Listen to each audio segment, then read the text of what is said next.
Hola a todos, bienvenidos a esta nueva edición de OPO 2022. Gracias a Opositate por dejarme participar un año más en este evento. Soy María Ángeles Capelo, soy funcionaria del Cuerpo de Instituciones Penitenciarias. Eh, He sido miembro del tribunal de esta oposición en tres convocatorias diferentes y hoy os quiero dar una pequeña charla, una pequeña conferencia sobre el tipo de preguntas que más suelen caer en los exámenes tipo test, con las que el tribunal juega un poco, el tipo de preguntas con las que el tribunal suele jugar un poco en los exámenes oficiales, para, bueno, no despistar al opositor, pero sí añadir un grado de dificultad a los exámenes, ¿vale? Entonces, quiero que veamos un poco ese tipo de preguntas, vamos a ver unos ejemplos, luego os voy a animar a que hagáis una práctica, ¿vale? Con los tipos de preguntas que veremos a lo largo de esta charla y luego corregiremos estas preguntas todos juntos. ¿Vale? Espero que os ayude mucho esta charla, que la aprovechéis y nada, empezamos si os parece. Vamos a ir viendo tipos diferentes de preguntas, ¿vale? La primera, una de ellas, es las preguntas en las que el error, ¿vale? Está en el propio enunciado de la pregunta. ¿Cómo son este tipo de preguntas? Pues tú sueles leer la pregunta, no ves dónde está el error, que hace que todas las respuestas sean incorrectas y por lo tanto fallas. ¿Vale? Este tipo de cuestiones, ninguna de las opciones planteadas suele ser correcta porque el propio enunciado de la pregunta contiene algún elemento inexacto o incorrecto. Vamos a ver un ejemplo. Por ejemplo, esta pregunta. Cuando los interesados en un procedimiento sean desconocidos, se ignore el lugar de la notificación o bien intentada esta, no se hubiese podido practicar la notificación, se hará por medio de un anuncio publicado en el Boletín Oficial del Estado. Asimismo, previamente y con carácter preceptivo, las administraciones podrán publicar un anuncio. Te dan 4 opciones, como siempre. A, en el Boletín Oficial de la Comunidad Autónoma o de la provincia. B, en el tablón de dictos del ayuntamiento, del último domicilio del interesado, del consulado o sección consular, de la embajada correspondiente. Ambas son correctas o ninguna es correcta. ¿Por qué ninguna es correcta? Pues porque el error, como hemos dicho antes, perdón, está en el propio enunciado. En este caso, ninguna respuesta es correcta debido al propio enunciado de la pregunta, como estamos viendo. Si nos fijamos, en la pregunta aparece previamente y con carácter preceptivo, las administraciones podrán publicar un anuncio. Aquí es donde está el error del enunciado. La ley 39/2015 establece en el artículo 44 previamente y con carácter facultativo. Ahí está el error. Facultativo a preceptivo. Nos cambia todo el concepto de la pregunta y por lo tanto ninguna de las opciones que se plantean son correctas. Este tipo de preguntas requieren que se lea con atención el enunciado. Muchas veces tenemos prisa, vamos rápido, no damos por hecho que sabemos ya la literalidad prácticamente de la ley y no nos fijamos en ese pequeño error y cometemos el fallo de contestar de forma errónea. ¿Vale? Por eso es muy importante que todas las preguntas se lean con detenimiento. Otro ejemplo es esta pregunta. En el caso de procedimientos administrativos de naturaleza sancionadora, los culpables tendrán derecho a, volvemos a tener 4 opciones, en este caso ninguna es correcta, ¿vale? Se nos dan opciones que sí que están en la ley, o sea, son el literal de la ley, ser notificado de los hechos que se le imputen, de las infracciones que tales hechos puedan constituir y de las sanciones que en su caso se les pudieran imponer, así como de la identidad del instructor, de la autoridad competente para imponer la sanción y de la norma que atribuye a tal competencia.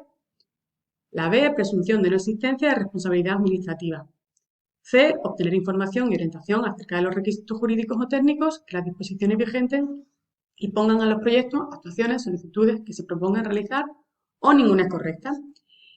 Si hemos cometido el error de leer la pregunta en el caso de procedimientos administrativos de naturaleza sancionadora, los culpables tendrán derecho a, y conocemos la ley, veremos que de las 3 opciones nos parecen válidas porque están en la ley, ¿vale? Pero no hemos caído en el error de que aquí los culpables, ¿vale?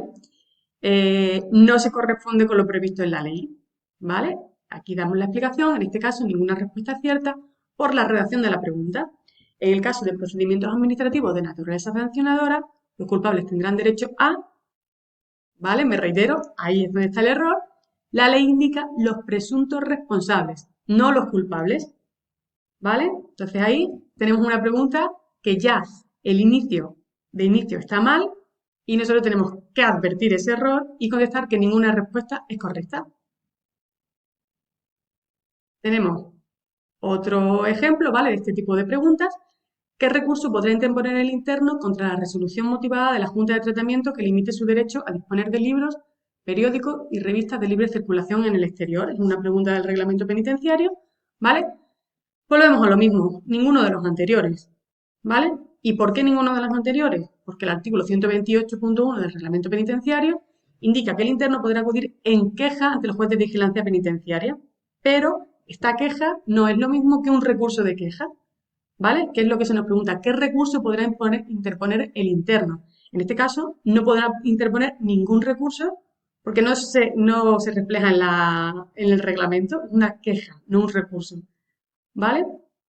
Entonces, ahí volvemos a cometer el error y ninguna respuesta es cierta porque ninguna se corresponde con un recurso. Este tipo de preguntas no suele ser de las más habituales porque se juega un poco con la trampa muy tramposa de en el propio enunciado cometer el error, ¿vale? Pero que sepáis y que tengáis el conocimiento de que son preguntas que se pueden utilizar, que son totalmente válidas, que no se pueden impugnar porque están bien, ¿vale? Pero normalmente la opción cierta es que ninguna de las respuestas son correctas, ¿vale? O todas son falsas o ninguna es correcta, etc.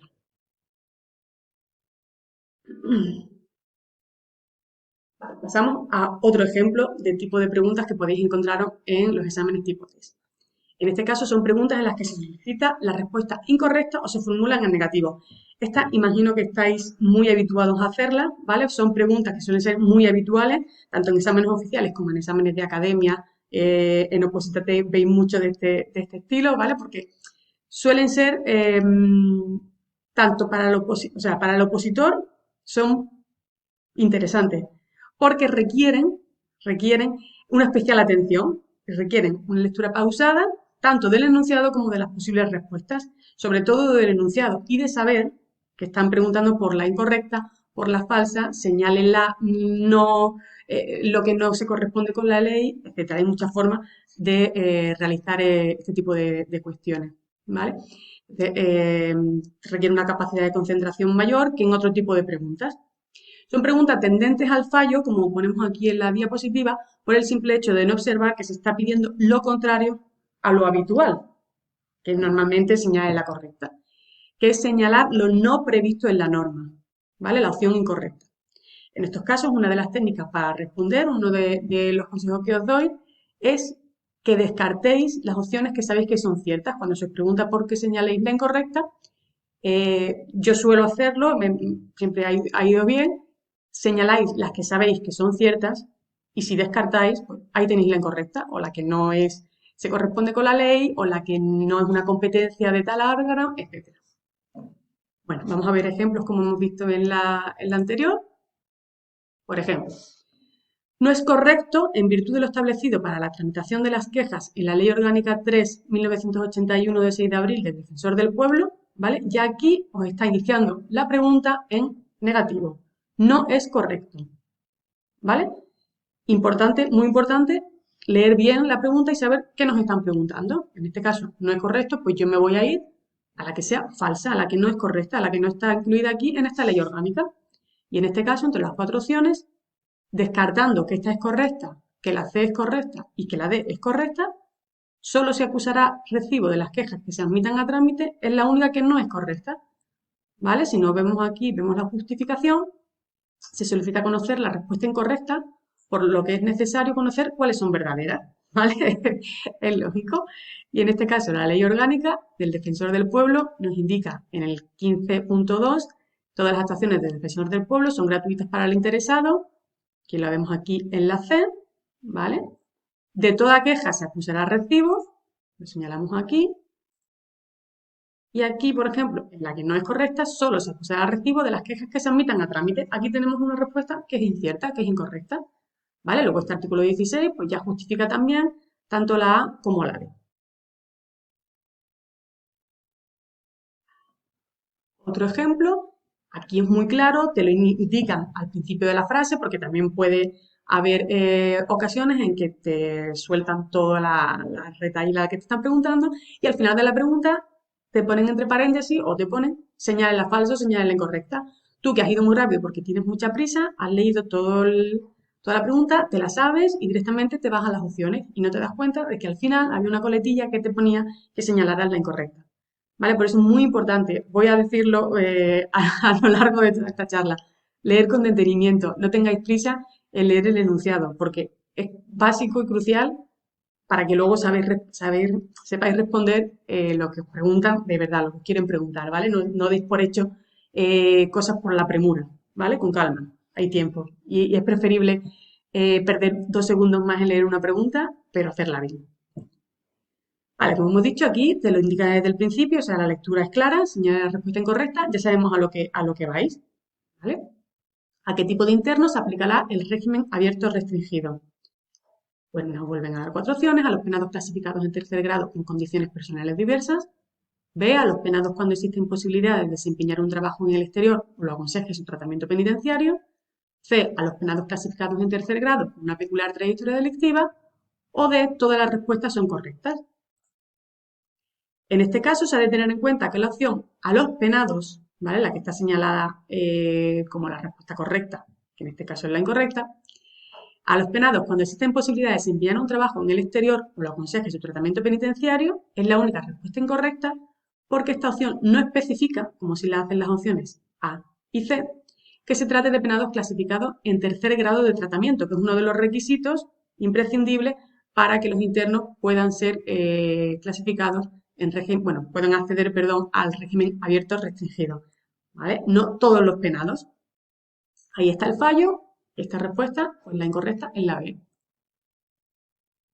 Pasamos a otro ejemplo, a otro tipo de preguntas que os podéis encontrar, y es que se os solicite la literalidad de lo previsto en la norma, ¿vale? Estas preguntas, como hemos dicho, solicitan conocer lo previsto de forma literal y te lo suelen marcar, puede que no aparezca la palabra literal, pero sí que aparece según el artículo 4.2 de la Constitución. Es habitual que se indique en el propio enunciado de forma expresa la normativa por la que se solicita la formación o se puede especificar de forma clara el artículo al que se refiere. Este tipo de preguntas requieren del opositor, pues, sobre todo, una capacidad memorística amplia, porque necesitas conocer una información concreta y en muchas ocasiones suele ser una palabra, el literal de lo que se dice en ese artículo.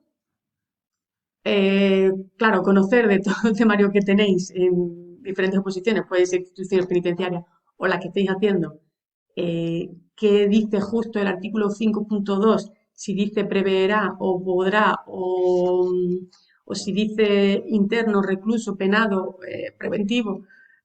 Es difícil, eh, son más complicadas y requieren, lo que ya he dicho, mucha memoria, sobre todo mucha memoria. ¿Vale?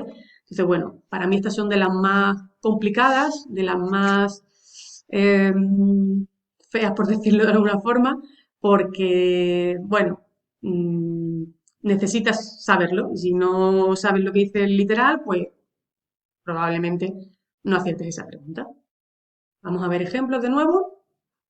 Aquí volvemos al reglamento penitenciario. Nos dice la pregunta: ¿quiénes indican el artículo 78 del reglamento penitenciario que están obligados a realizar las prestaciones personales necesarias para el mantenimiento del buen orden, limpieza y la higiene de los establecimientos? A, los internos; B, esta norma no establece dicha obligación; C, los internos trabajadores; o D, todos los reclusos. ¿Vale? Los internos trabajadores o todos los reclusos necesitas saber con literalidad qué dice el artículo 78. No qué dice el artículo 80 o qué dice el reglamento general, sino que dice el artículo 78. La pregunta solicita concretamente quiénes están obligados a realizar las prestaciones personales necesarias para el mantenimiento de buen orden, la limpieza y la higiene de los establecimientos. El apartado 2 del artículo 78 dispone literalmente: los internos vendrán obligados a realizar las prestaciones personales necesarias. ¿Vale? Entonces, el término todos los reclusos, que es una de las 4 opciones, no se ajusta a la literalidad de lo previsto. Por lo tanto, la única respuesta correcta es los internos.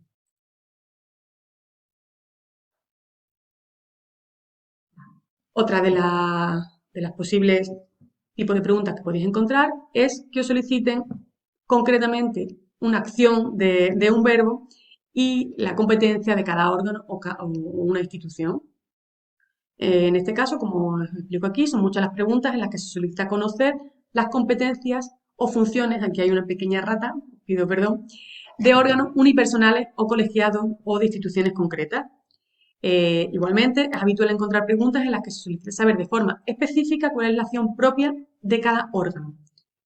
Este tipo de cuestiones juegan con el tipo de acción de los verbos. Por ejemplo, como pongo aquí, podrá, deberá, acordará, propondrá, suspenderá, concederá, ¿vale? Todo este tipo de verbos unidos normalmente a la competencia de un órgano, una institución o cualquier otro tipo, pues complican un poco la pregunta, ¿vale? Pues porque tenemos que saber perfectamente y saber diferenciar si el órgano propone, si el órgano concede, en qué tipo de circunstancias concede, propone, eh, autoriza, etcétera, ¿vale? En algunas ocasiones son acciones muy similares que complican la elección de la respuesta y que hacen necesaria la posesión de un buen conocimiento de la materia. Pues volvemos a lo mismo. Hay preguntas que son más sencillas y se responden con mucha facilidad y hay preguntas que requieren ese extra de conocimiento y ese extra de preparación, de memoria en muchos casos y de conocer qué están preguntando. ¿Vale? Todo esto, como sabéis, ya, ya os lo explicaré luego, a base de práctica y sobre todo de práctica de tipo test, que para mí es esencial, pues vais viendo tipo de preguntas, vais familiarizando con qué os podéis encontrar y también sabéis identificar más rápido y sabéis enseguida ver cuando una pregunta es de este tipo, pues centraros más la atención en lo que os están preguntando. Y vemos un ejemplo de esto que acabamos de ver. ¿A quién se elevará, según el reglamento penitenciario, el acuerdo de concesión de un permiso de salida de un interno clasificado en segundo grado de tratamiento? ¿Vale? Aquí estamos preguntando quién es el competente para que se eleve el acuerdo de concesión. ¿Vale? Es una cosa muy concreta, elevar. No proponer, no autorizar, no, elevar este acuerdo de concesión. A, el centro directivo, B, al juez de vigilancia, C, al equipo técnico y D, a la junta de tratamiento. ¿Vale? Aquí vemos distintos órganos, distintos equipos y tenemos que saber a quién se elevará. Perdón. Vale. En este caso la pregunta solicita el órgano al que se elevará el acuerdo de concesión, no quién debe autorizarlos. ¿Vale? Aquí podéis fallar muchos en esto.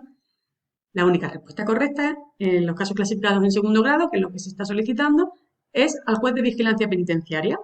Aquí tenéis el artículo en el que se justifica esta pregunta, que es el 161 del reglamento penitenciario, que es concesión, ¿vale? Como veis, aquí, por ejemplo, en este artículo podemos ver diferentes acciones que se hacen. Pues la Junta de Tratamiento acuerda conceder el permiso, se eleva, junto con el informe de equipo técnico, al juez de vigilancia o al centro directivo en dos casos diferentes. Si se trata de internos de clasificados en segundo grado o en tercer grado, ¿vale? Aquí tenemos que conocer ya, nos obligan a conocer quién eleva, qué se eleva, quién realiza el informe, quién acuerda la concesión, a quién se eleva dependiendo del tipo de clasificación del interno. O sea, son muchos datos que necesitamos conocer para cuando nos pregunten una cosa muy concreta.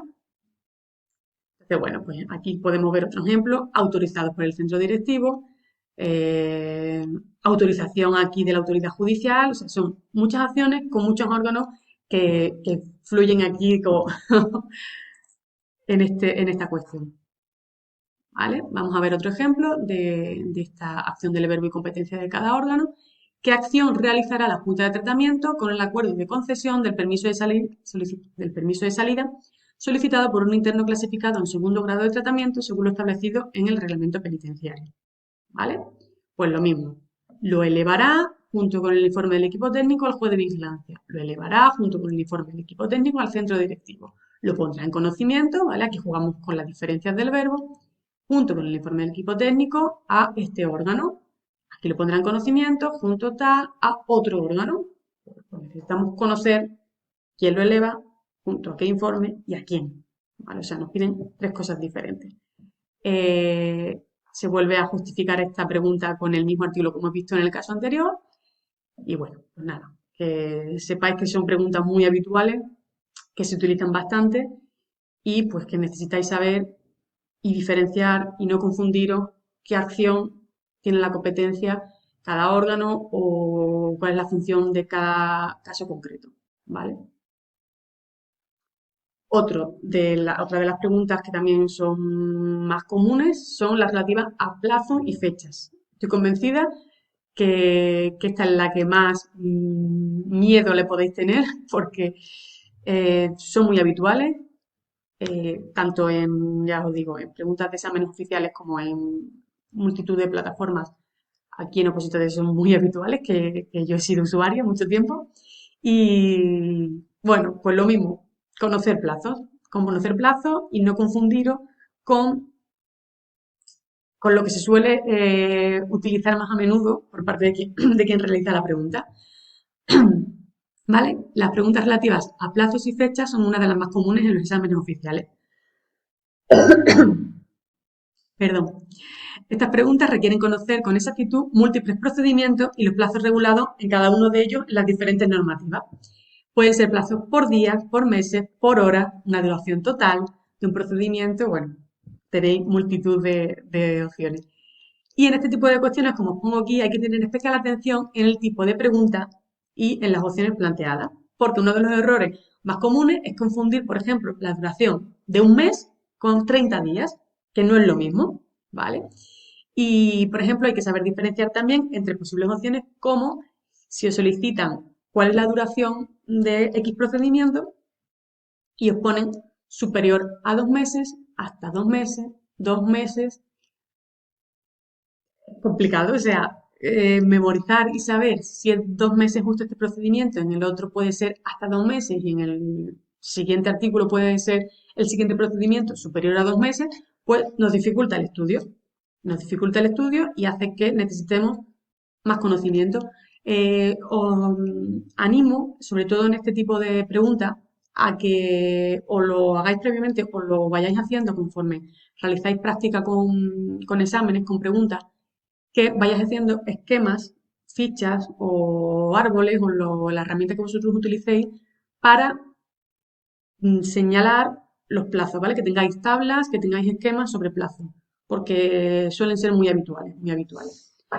Como os cuento aquí, se necesita un buen control de la normativa, sobre todo en aquellos aspectos más relevantes de nuestra posición, que bueno, son los que suelen preguntar. Vamos a ver ejemplos. Aquí hablamos del artículo 17 de la Constitución Española y nos cuenta la pregunta, nos solicita. La detención preventiva no podrá durar más del tiempo estrictamente necesario para la realización de las averiguaciones tendentes al esclarecimiento de los hechos. Y en todo caso, el detenido deberá ser puesto en libertad o a disposición de la autoridad judicial en el plazo máximo de, pues aquí nos dan horas, 24 horas, 48 horas, 36 horas o 72 horas. ¿Vale? No es más que saber cuántas horas puede durar, no podrá durar más del tiempo estrictamente necesario y en el plazo máximo de 72 horas, lo justifica el artículo 17.2 de la Constitución Española, que nos dice que la detención preventiva no podrá durar más del tiempo estrictamente necesario, que es lo mismo que nos cuenta aquí la pregunta, y en todo caso el plazo máximo de 72 horas, el detenido deberá ser puesto en libertad a disposición de la autoridad judicial. Aquí tenemos que conocer horas. En esta pregunta nos hablan, bueno, tenemos aquí una variedad. Ya entra el natural o hábil, que bueno, yo creo que ya eso lo tenéis controlado. En este caso, volvemos a la Constitución española, los proyectos de ley declarados urgentes por el Gobierno o por el Congreso podrán ser vetados o enmendados por el Senado, según lo que establece en la Constitución española, en el plazo de 2 meses, aquí hablamos de meses, 20 días hábiles, 20 días naturales y 15 días hábiles, ¿vale? Pues según establece la Constitución española, y es lo que tenemos que responder, la Constitución española en el artículo 90.3 nos dice que en el plazo de 2 meses desde que el Senado dispone para vetar o enmendar el proyecto se reducirá al de 20 días naturales en los proyectos declarados urgentes por el Gobierno, por el Congreso de los Diputados. Aquí, como veis, tenemos dos claramente que nos pueden dar tendencia a la duda y al fallo, pero bueno, son 20 días naturales. Conocer que en este caso son naturales. Bueno, pasamos a otro tipo de preguntas que también suelen ser habituales, que es el en todo caso o en ningún caso. Son preguntas tasativas en las que se solicita conocer supuestos de en todo caso o en ningún caso. En estas preguntas se ha de prestar especial atención, ya que son muchas que suelen contener un contenido capcioso o incorrecto que propician el fallo en las respuestas del opositor. Lo vamos a ver bien con ejemplos. Seguro que más de en una ocasión habéis tenido un fallo en este tipo de preguntas y luego da mucha rabia, porque da mucha rabia cuando lo corriges y te das cuenta del error. Pero bueno, no hay forma, para mí, no hay mejor forma y mejor herramienta de plasmar lo que memorizamos y lo que estudiamos en la teoría y en el tiempo efectivo de estudio que con práctica de test. Con la práctica de test vais a ver en qué falláis, en qué no falláis, vais a ver que una norma que creíais que teníais controlada cuando os preguntan de una forma diferente no la teníais tan controlada. Y bueno, yo que soy fan, los que me seguís en Instagram lo sabéis, soy fan de la práctica de tipo test desde casi desde el inicio del estudio. Lo veo esencial y este, por ejemplo, es uno de los casos en los que podéis creer que controlan la norma, pero cuando lo plantean en todo caso o en ningún caso y juegan un poco con esto, pues soléis fallar, ¿vale? Esta es de la Ley 39 de 2015, del artículo 53. Aquí os están especificando muy claramente el artículo y la norma. Os preguntan además que señaléis la respuesta incorrecta, o sea, que se añade un plus de dificultad y os lo meten por aquí en medio. ¿Vale? Aquí vamos viendo un poco todo lo que hemos visto en cuestiones anteriores, en ejemplos anteriores. Lo podemos ver aquí un poco en esta pregunta. Al final, lo que nos preguntan es la respuesta incorrecta de los interesados en un procedimiento administrativo tienen derecho, en todo caso, y además nos añaden en todo caso, pues tienen a acceder y a obtener copia de los documentos contenidos en los citados procedimientos, a identificar a las autoridades y al personal al servicio de las administraciones públicas bajo cuya responsabilidad se tramiten los procedimientos, a obtener información y orientación acerca de los requisitos jurídicos o técnicos que las disposiciones vigentes impongan a los proyectos, actuaciones o solicitudes que se propongan realizar y a no presentar documentos originales, ¿vale? Todo esto os puede sonar porque todo esto está en el artículo 53, ¿vale? En este caso se lo hemos cogido la justificación del apartado C, pero todo puede sonar como correcto. Y esta incluso os puede sonar como correcta, a no presentar documentos originales, ¿no? Los interesados no tienen la obligación, o sea, no tienen derecho a presentar, a no presentar documentos originales. Aquí nos dice que los interesados en un procedimiento tienen uno de los derechos es a no presentar documentos originales, pero nos añaden un salvo, ¿vale? Entonces ya no es en todo caso. En todo caso, no es un derecho del interesado en el procedimiento no presentar documentos originales. ¿Por qué? Porque existe una excepción que nos dice la norma, que es, salvo que de manera excepcional la normativa reguladora aplicable establezca lo contrario. Pues ya está, ya no es en todo caso. Entonces aquí tenemos que saber que existe una excepción, un no obstante, un salvo, que hace que no sea en todo caso. ¿Vale? En uno de los ejemplos, vemos un segundo, en ningún caso se efectuarán por medios electrónicos las siguientes notificaciones. Las que contengan medios de pago a favor de los obligados, las que se realicen con ocasión de la comparecencia espontánea del interesado, aquellas en las que el acto a notificar vaya acompañado de elementos de difícil conversión en formato electrónico, o todas son correctas. En este caso, el artículo 41.2 de la misma ley que acabamos de ver, de la 39 de 2015, nos dice específicamente que en ningún caso se efectuarán por medios electrónicos las siguientes notificaciones y nos dan dos opciones. Una de ellas es las que contengan medios de pago a favor de obligados, tales como cheques, que es la opción que hemos marcado aquí. Bueno, pasamos a otra cuestión y en este caso son preguntas o respuestas muy extensas. Este tipo de preguntas que no tienen por qué ser complicadas, o sea, no significa que este tipo de preguntas sean más difíciles o más complicadas, no tiene por qué, pero sí que juegan un poco con el nivel de cansancio que pueden generar en el opositor. ¿Vale? Aquí os explico que jugar con la extensión, tanto de los enunciados de las preguntas como de las posibles opciones, es una de las técnicas utilizadas en muchos exámenes oficiales. Esta extensión, cuando el número de preguntas de un examen pues, es superior a 100, 120 o 150, generan en el opositor un nivel mayor de cansancio. ¿Por qué? Porque tenemos que leer más y mentalmente necesitamos una mayor concentración para ver todas, sobre todo en las opciones. Cuando son muy repetitivas y solo cambia una palabra, o son muy repetitivas y solo cambia el final de la frase, o cambia un verbo, entonces pues necesitamos mucha concentración para leer las cuatro opciones y para ver dónde está el error. Entonces se necesita mayor concentración. En este caso, muchos opositores pues tienden a leer la pregunta con rapidez, pierden parte de la información necesaria para contestar de forma acertada, por lo que es necesario realizar lectura precisa y sin premura. Es normal que si estáis haciendo un examen, ya estáis cansados, pues eso lo primero, tenéis prisa en terminarlo si tenéis un tiempo marcado y cuando se plantean preguntas de este tipo, pues vamos un poco a la ligera, tanto en el enunciado como en las opciones y bueno, pues podéis tener eh, más posibilidad de fallo que en otro tipo de preguntas. Vamos a ver dos ejemplos. Este del reglamento penitenciario. Aquí vemos un enunciado pues normal, relativamente corto, normal, en qué consistirán las actuaciones encaminadas a garantizar la seguridad interior de los establecimientos, según indica el reglamento penitenciario, pero vemos que las cuatro opciones pues son un poco densas, un poco pesadas, muy repetitivas, muy repetitivas, en las que pueden cambiar pues muy poquitas cosas que hacen que la respuesta sea correcta o incorrecta. ¿Vale? Entonces, pues bueno, necesitamos saber, marcar y ver cuál es la concreta y la específica que se indica en el reglamento penitenciario. Pues en este caso es la C, no vamos a leer el contenido, que es largo, y se justifica con el 65.1 del reglamento. Esta pregunta, la C, pues es la más completa en relación a este artículo. Vale, otro ejemplo también del reglamento penitenciario, lo mismo, vemos un enunciado corto, normal, respecto a las comunicaciones de los internos extranjeros, el reglamento penitenciario establece, o sea, es bastante clara, bastante concisa, se solicita una cosa muy concreta, pero volvemos al mismo ejemplo, tanto la A, la B, la C como la D, pues empiezan igual, muy parecidas, casi iguales, y solo tenemos que ver en medio de cada opción qué es la que hace incorrecta que la A sea incorrecta, que la B sea incorrecta y que la D sea incorrecta.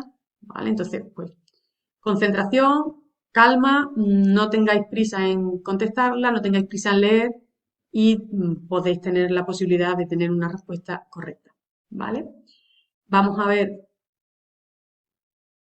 otro, otro ejemplo, ¿vale? De preguntas, que son las preguntas en las que se solicitan artículos y normativas, ¿vale? O sea, la opción que tenéis que marcar es en qué artículo está qué cuestión que os están planteando o en qué normativa. Muchas preguntas se basan en conocer artículos concretos y específicos de la normativa más importante de cada posición. También es habitual la alusión a normas concretas, lo que precisa del opositor un buen conocimiento y control de la legislación vigente, ya no solo de qué nos habla esa legislación, sino cuál es la legislación que nos habla de ese caso específico o cuál es el artículo que nos habla de ese caso específico. Suelen ser preguntas que necesitan habilidad para relacionar los contenidos con el artículo en cuestión, por lo que la memoria juega un papel muy importante en este sentido.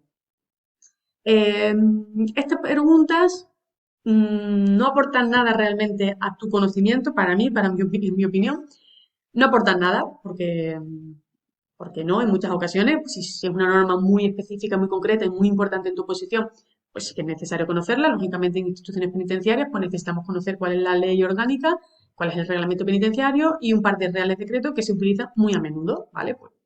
Pues sí.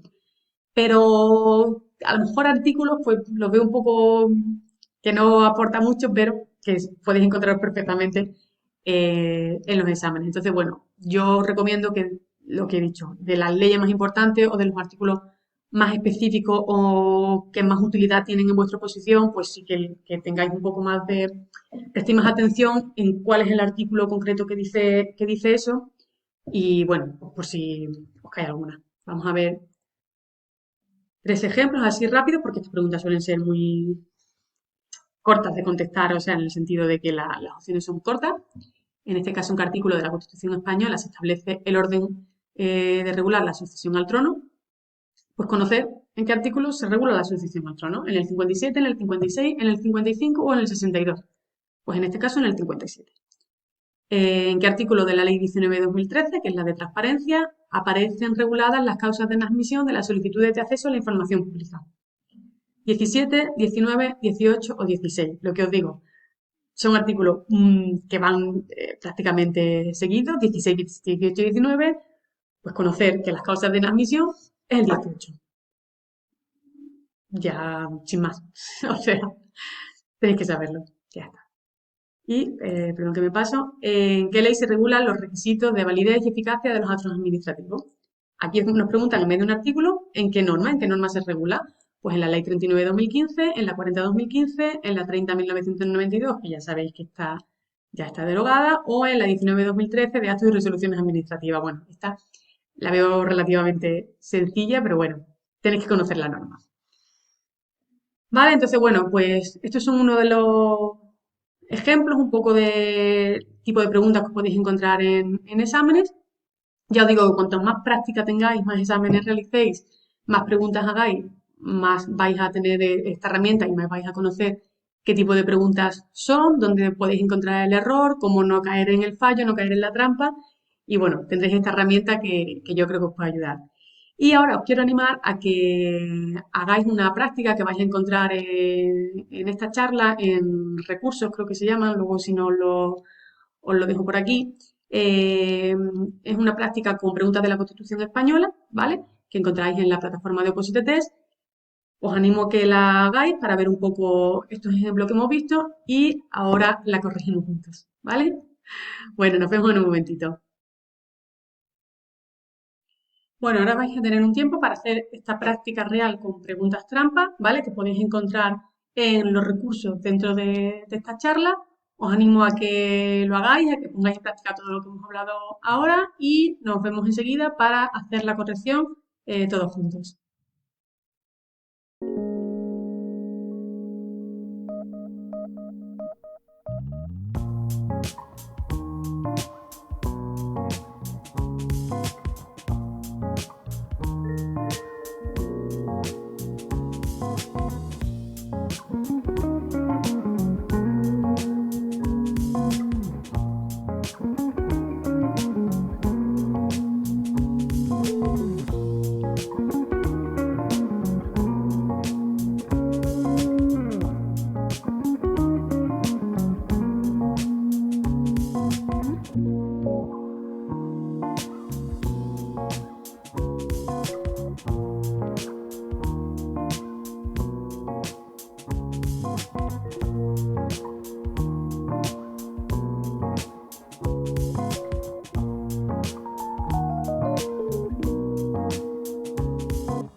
Bueno, vamos a empezar la corrección de estas 15 preguntas que habéis hecho como práctica de esta charla, como algo extra. Y bueno, vamos a pasar aquí a la página de Opósito Test y vamos a ir viendo juntos estas 15 preguntas de la Constitución española. La primera, ¿de qué plazo dispondrá el Senado para vetar un proyecto de ley si dicho proyecto es declarado urgente por el Gobierno? ¿Vale? Aquí estamos haciendo la práctica del tema de los plazos, de las preguntas de plazo, ¿vale? Es muy habitual y como veis aquí se juega de nuevo con los días hábiles o naturales. Como se solicita de la Constitución española, pues tenemos que responder, aquí vemos la explicación, con el artículo 90 de la Constitución española, que nos indica que en el plazo de 2 meses de que el Senado dispone para vetar o enmendar el proyecto se reducirá al de 20 días naturales, que es aquí la opción correcta, la B, en los proyectos declarados urgentes por el Gobierno o por el Congreso de los Diputados, que es lo que nos solicita esta pregunta. ¿Vale? Pues aquí es saber diferenciar sobre todo entre días hábiles y días naturales. Continuamos con la segunda pregunta. Esta es muy específica y solicita conocer muy de memoria, como hemos dicho a lo largo de la charla, específicamente cómo se denomina en este caso el capítulo tercero del título tercero de la Constitución. Nos dan 4 opciones de las cámaras, no existe capítulo tercero, de los tratados internacionales o de la elaboración de las leyes. En este caso es la C de los tratados internacionales.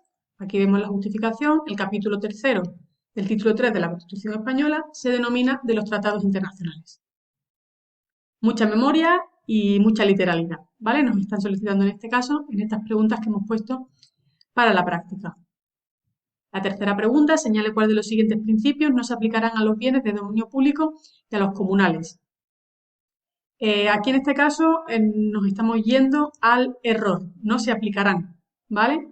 Y nos hablan de 4 principios: la inalienabilidad, la inembargabilidad, la imprescriptibilidad y la seguridad.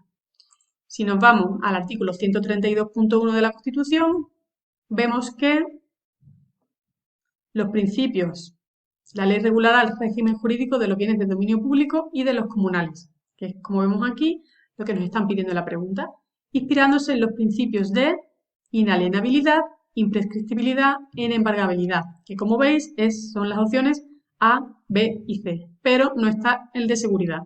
Aquí, si leemos con calma y con detenimiento, como os he aconsejado anteriormente, pues deberíais haber visto que está solicitando el no se aplicará y haber contestado el de seguridad. El de seguridad no es uno de los principios que se regule aquí en el 132 de la Constitución española.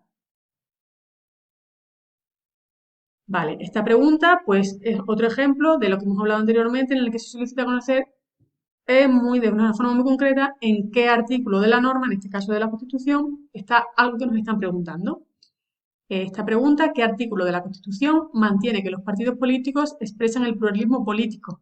Pues nos dan 4 opciones: artículo 8, el 7, el 5 o el 6, ¿vale? Todos muy juntitos que nos pueden inducir a error, pero bueno, hay que tener conocimiento de la norma y saber que es el artículo 6 el que regula los partidos políticos, ¿vale? Que expresan el pluralismo político. Otro ejemplo que hemos visto antes, en este caso, pues, un órgano, ¿vale? ¿Qué órgano realiza tal función? En este caso, pues, ¿qué órgano se puede plantear, ante qué órgano se puede plantear la cuestión de confianza? ¿Vale? No quién puede plantearla, ni quién puede autorizarla, ni quién puede hacer otra función, sino ante qué órgano se puede plantear la cuestión de confianza. Ante el Congreso de los Diputados, ante el Tribunal Supremo, ante el Senado o ante el Consejo de Ministros. ¿Vale? En este caso es ante el Congreso de los Diputados, tal y como nos dice el artículo 112. El presidente de Gobierno, previa deliberación del Consejo de Ministros, puede plantear ante el Congreso de los Diputados, ¿vale? Por eso es importante aquí conocer que no se nos está preguntando quién lo plantea, sino ante quién se plantea, ¿vale? Y en este caso, pues ante el Congreso de los Diputados. Bueno, este es un ejemplo de una pregunta con un enunciado corto, pero con unas respuestas pues bastante largas, ¿vale? 3 de ellas son largas, la correcta es la que más requiere de atención y de lectura. Y bueno, lo que nos facilitan en el enunciado con las señales de la respuesta correcta, un enunciado muy corto, pues nos lo complican un poco con este tipo de opciones, ¿vale? En este caso es la respuesta C, después de cada renovación del Congreso de los Diputados y los demás supuestos constitucionales en que así proceda, el Rey, previa consulta de los representantes designados por los grupos políticos con representación parlamentaria y a través del presidente del Gobierno, propondrá un candidato a la presidencia del Gobierno. ¿Vale? Una respuesta bastante larga que se justifica con el artículo 99.1. De este tipo veréis muchas, seguramente, y con un plus añadido de complicación cuando también el enunciado es bastante largo. Pero bueno, es cuestión de, ya os digo, práctica y lecturas pausadas y saber bien qué nos están preguntando. La pregunta 7, volvemos a ver qué órgano ejerce tal función, ¿vale? ¿Qué órgano puede exigir la responsabilidad política del gobierno? Igual que en la pregunta que hemos visto hace un momentito, pues saber cuál es el órgano que exige la responsabilidad política del gobierno. Muy concreto, pues el Congreso de los Diputados, el Consejo de Ministros, el Consejo de Estado o todas las respuestas son correctas. Esto siempre no lo hemos abordado en esta charla, pero bueno, las opciones en las que todas son correctas o todas son incorrectas, pues también complican un poco el contenido de las preguntas, pero bueno, ya os digo que con práctica todo se ve más fácil. En este caso el Congreso de los Diputados, y se justifica con el artículo 113. El Congreso de los Diputados puede exigir la responsabilidad política del Gobierno mediante la adopción por mayoría absoluta de la moción de censura. Es una pregunta bastante sencilla en relación al contenido. Es una pregunta corta, con opciones también cortas y muy directas. Vale. ¿Quién puede plantear la moción de confianza según lo previsto en el artículo 112 de la Constitución española? El presidente del Gobierno, el presidente del Congreso de los Diputados, el rey o ninguna es correcta. Este es uno de los ejemplos que os he querido poner sobre lo que hablamos al principio de la charla, de que el error está en el propio enunciado de la pregunta. En este caso, espero que os hayáis dado cuenta y hayáis caído rápido en la trampa, y la hayáis visto en cuanto habéis leído el enunciado. La Constitución española no habla de moción de confianza, ¿vale? Es una palabra que os debería haber sonado rara ya desde el principio, sino que nos habla de la cuestión de confianza. Por este motivo, pues ninguna de las respuestas es correcta. ¿Vale? Aquí podéis ver, pues puede plantear al Congreso la cuestión de confianza, no la moción de confianza, sería otra cosa. Vale. En este caso, pues vamos a hablar de lo que hemos dicho antes de señal incorrecta o preguntas formuladas en negativo, etcétera. En este caso, está formulada en negativo. ¿Cuál de los siguientes no estaría legitimado para interponer recurso de inconstitucionalidad? Que sería el Ministerio Fiscal, porque 50 senadores, el presidente del Gobierno y el defensor del pueblo sí que están legitimados para interponer un recurso de inconstitucionalidad, como nos dice el artículo 162.1, ¿vale? Están legitimados, esto nos habla en positivo, en cambio la pregunta nos la formulan en negativo. ¿Quién no estaría legitimado? ¿Vale? En este caso, pues podéis, como os he dicho antes, la técnica de descartar quién sí está legitimado, pues sé que son 50 senadores, el presidente del gobierno y el defensor del pueblo, y descarto el Ministerio Fiscal. Por lo tanto, esta es la respuesta que me están solicitando. Vale, la pregunta 10. ¿En qué plazo puede el Senado introducir enmiendas a un proyecto de ley orgánica remitido por el Congreso? Volvemos nuevamente a los plazos. En este caso, nos hablan de meses y además, aparte de la fecha concreta, nos incluyen, ¿vale? Una complicación un poquito más, a esta pregunta nos añaden un poquito más de complicación porque juegan con el a partir de qué día, pues a partir, en este caso, en el plazo de 3 meses, a partir del día de la aprobación del texto en el Congreso. En el plazo de 2 meses, ya nos cambian la fecha, a partir del día de la recepción del texto. En el plazo de 2 meses, a partir del día de la aprobación del texto en el Congreso. O en el plazo de 3 meses, a partir del día de la recepción del texto. ¿Vale? Como veis, pues juegan con dos axiomas así diferentes para complicarnos un poquito la lección. Vale, en este caso la opción es la B y se justifica con el artículo 90 de la Constitución española en su apartado 2, que nos dice que el Senado, en el plazo de 2 meses, a partir del día de la recepción del texto, puede, mediante mensaje motivado, oponer su veto o introducir enmiendas al mismo. ¿Vale? Pues de eso, conocer tanto el plazo como a partir de qué día pues empiezan a contar dicho plazo. Bueno, esta pregunta también viene en relación a lo que hemos hablado antes de preguntas que señalan tanto el artículo como una referencia a la norma. Aquí vemos las dos cosas juntas. la primera reforma de la Constitución y todas las opciones que se nos dan son en qué año se produce y a qué artículo afectó, ¿vale? Pues en este caso en la B se produjo en el año 1992 y afectó al artículo 13.2. ¿Vale? Como veis, todas las opciones tienen años diferentes y todas las opciones tienen artículos diferentes, aunque sea en el punto o en el mínimo, en la mínima diferencia. Así que, bueno, pues lo dicho, memoria y saber muy bien pues todos los conceptos, incluso en qué año se produjo la primera reforma y a qué artículo afectó. Pues nada, la primera reforma que se justifica en el 92 y modificó, afectó al artículo 13.2. Vale. La pregunta número 12, pues fácil, señala la respuesta incorrecta, os lo dicen ya, os lo advierten en el inicio de la pregunta, ¿vale? O sea, no engañan a nadie, señala la respuesta incorrecta en relación con los miembros del Congreso, del Consejo General del Poder Judicial. Pues nos dan una serie de opciones, la opción correcta es la B, de los 20 miembros del Consejo General del Poder Judicial, se elegirán 8 entre jueces y magistrados de todas las categorías judiciales.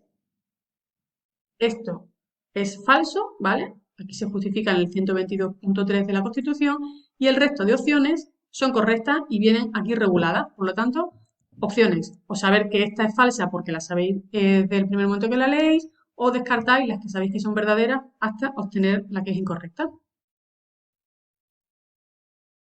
La pregunta 13, ¿cuál de las siguientes no es una función del rey? Volvemos otra vez con el ejemplo de pregunta formulada en negativo, ¿vale?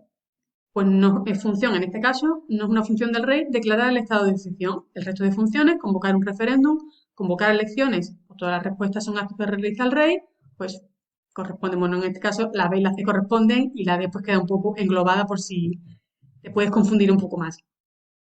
Esta pregunta se justifica con el 116.3 de la Constitución, ¿vale? Que nos dice que el estado de excepción será declarado por el gobierno, ¿vale? Aquí nos están justificando el por qué esta pregunta no es cierta, no es una función del rey. ¿Por qué? Pues porque es una función del gobierno, ¿vale? El declarar el estado de excepción. Vale, vamos terminando. La pregunta 14 nos habla sobre las competencias, ¿vale? Competencias de algo en concreto. La competencia sobre la promoción del deporte y la adecuada utilización del ocio es ¿de quién es esa competencia? ¿Vale? Pues una competencia concurrente entre el Estado y las comunidades autónomas, es una competencia que puede ser asumida por las comunidades autónomas, es una competencia compartida entre el Estado y las comunidades autónomas, o es una competencia exclusiva del Estado. Aquí vemos la explicación, que es el 148. Las comunidades autónomas podrán asumir, ¿vale? Podrán, no es algo obligatorio, pueden asumirla, no es que la asuman, las siguientes competencias. Y una de ellas es la promoción del deporte y la adecuada utilización del ocio. Aquí podemos encontrarla, a ver si la vemos, con tantas funciones que tiene. Pues la número 19, la promoción del deporte y de la adecuada utilización del ocio. Y la última pregunta de este reto nos trae el ejemplo que hemos visto antes también. En todo caso, habíamos visto las opciones cuando eran taxativas de en todo caso o en ningún caso. Pues en este es en todo caso. Son bienes de dominio público estatal, nos dan 4 opciones, la plataforma continental, la zona marítimo-terrestre, las playas, o todas son correctas, ¿vale? Todas son bienes de dominio público estatal en todo caso.